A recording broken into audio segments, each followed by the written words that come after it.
guys, welcome to Tech Goku. This is your Christopher. Let's get started. I'm really excited today because I'm going to talk about my key light Godox SL60W. I have been using this light for a few months now. In this video, I'm going to talk about why this light is really amazing when it comes to YouTube content creation, indoor photography, even for slow motion videos. Also, I will show you few samples I have taken only using my Godox SL60W, and also we're going to talk about few goods and bads about this light and how much it can be helpful when it comes to content creation. So without any further delay, let's get into it. Price is an important aspect of any product. Now let's compare the Godox SL60W with Aperture 120D, which is very famous among YouTubers, filmmakers and photographers.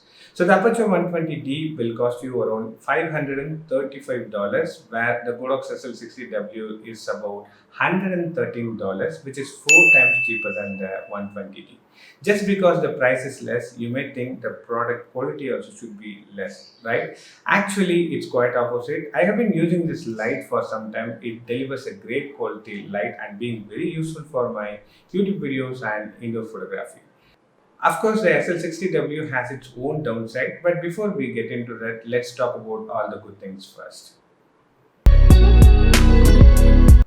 It's a 60-watt continuous LED light. It is daylight balanced, which can produce 5600 Kelvin color temperature. The lux value is 4100, means this light will be really bright and powerful. CRI is 95. CRI is also known as the color rendering index, which is used to measure the color accuracy. Anything above 90 will be a good quality light source, and Godox SL60W has got 95, which is really great because we'll get an accurate colors. This light comes with a reflector, which makes this light even more brighter. In the back side, we have an LED panel along with an adjustable dial. So using this dial, we can control the brightness, intensity and the customizable channels. Also, we can see how hot this light fan is getting, and we can change it from Fahrenheit to Celsius or Celsius to Fahrenheit if you want. Another convenient feature is this light comes with a remote controller, which will not be in sync with the light most of the time. Anyway, we'll talk about it in few minutes. The power cord quality is really amazing. It's nearly 10 feet in length, so you can easily take the lights to the corners of the room. Other than that, we get a light cap, which is used to protect the LED bulb. There are a lot of questions and comments about whether this light is powerful enough to handle the slow motion videos. Well, see for yourself. I have shot this using my Canon N50 in 60 frames per second and upscaled to 120 frames per second. I have lighted this shot only using my Godox SL60W. The only tip to remember is you need to put the light closer to the subject to have a better quality. If you are working on a larger set, this may not be the right option for you. You may have to go for more powerful light.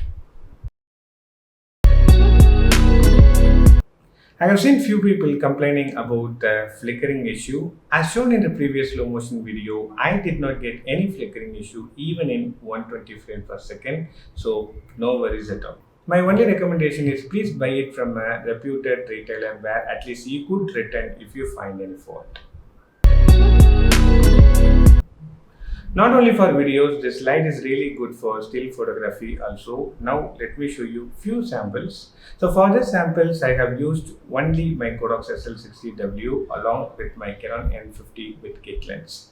So with that, I was able to achieve a good quality product photography in indoor. Not only about the product photography, this light is really amazing when it comes to portrait photography also. So I have shown few samples in my previous video about the Godox Softbox P120L. So I have added the link somewhere here or here. Also added the link in the description below. Kindly go ahead and check it out. So what I'm trying to say here is this light is really good when it comes to still photography, especially for a beginner like me. Another important issue that has been highlighted by a lot of users are fan noise issue. As mentioned earlier, I have been using this light for a few months now. I don't feel any noise while I'm talking in front of the camera or even while I'm editing the footage in Premiere Pro. Now let me give you a few seconds to listen to it and let me know if you're able to hear anything in the comment section below.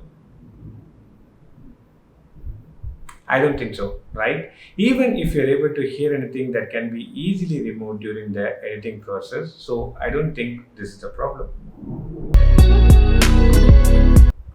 Now let's talk about the remote controller. As mentioned earlier, this light comes with a remote controller which is not in sync with the light most of the time. Let me show you an example. Right now the light is at 45% and the remote is off. Now let me turn on the remote controller. See, so whatever information from the remote controller will override an existing information in the light. So right now it's at 20%, which is not actually in sync with each other. I really find it annoying. So let me put it back to how it was. Another annoying thing is when I turn off the light using the remote, the LED panel is still be on and the fan too. So I really don't know what is the use of using the remote in this case.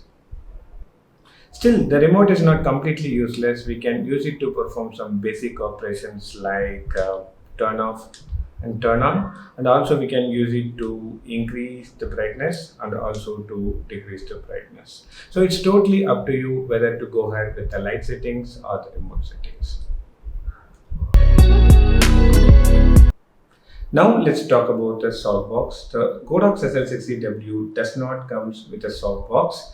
Godox itself offering lot of softbox models which is pretty much available in the market. I have talked about the particular model Godox P120L in my previous video. I have added the link in the description below. So please go ahead and watch if you want to learn more about it. But this light comes with a bounce mount, means we can use any third-party softbox with this light. So for this video, I'm using the Aperture Light Dome Mini 2, which is very famous among YouTubers because it's very small in size, lightweight and compact. So the bounce mount capability is an added advantage if you get this light. Okay guys, so the Godox SL60W is a great light. I did not find any reason to go ahead with an expensive light since this light exceeded my expectations and delivered great quality lighting. This light has few downsides, but the price is absolutely budget friendly.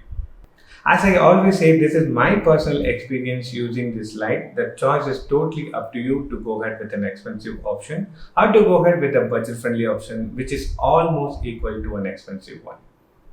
So thank you all for watching. I will catch up with you all in the next one.